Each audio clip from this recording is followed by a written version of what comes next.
এই জান আমাকে আমাদের টিকটিকিগুলো কি বিশাল একটা। নমস্কার। এই যে কলা আর নারকেল দিয়ে কী হবে বলেন তো? এগুলো দিয়ে আসছে গিয়ে তালের বড়া হবে। আমি আগে কোনোদিন তালের বড়া করিনি, আজকে প্রথম। কিন্তু একবার বাজিয়েছি, কিন্তু এই মাখানোটা কোনোদিন করিনি, আজকেই প্রথমে করবো সব কিছু।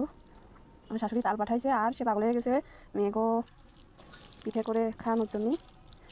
আর আমার তা পারি না, তো এই জন্য ইচ্ছাও করে না করতে।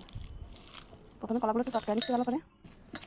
প্রথমে এগুলো ভালো করে চটকায় নিয়ে, চিনিও নেই, চিনি করছি আর বাবারে আনতি তার মনেই থাকে না, তাই ঘরে যেটুকু সেটুকু দিয়ে ভাবছি করবো, হচ্ছে পিঠে আজকে করবোই করবো।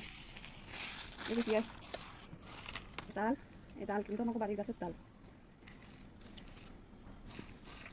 এই তালও আমি নিজে হাতে করেছি। আগে বাড়ি থাকতে পিঠে সব আমার মাঝে কাছে শাশুড়ি করতো।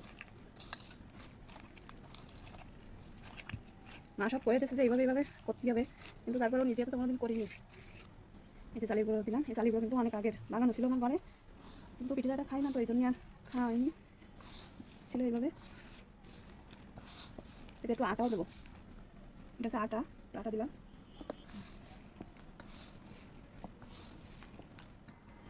এই যে হয়েছে না, জানি না হয়েছে কিনা, যেই বালতিতে পেঁয়াজ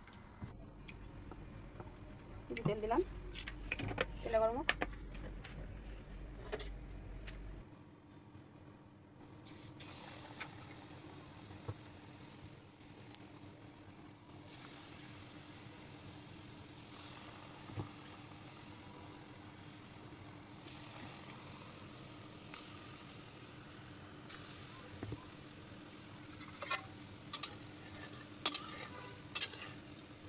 তো ঠিক আছে, পাতে নিয়ে দিই,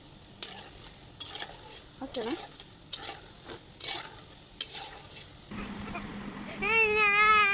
এই যে আমি বালতি বালতি চলে এলাম, তারপরে বড় মেয়েরা যায় বাকিগুলো বাজলো, সুন্দরী হয়েছে।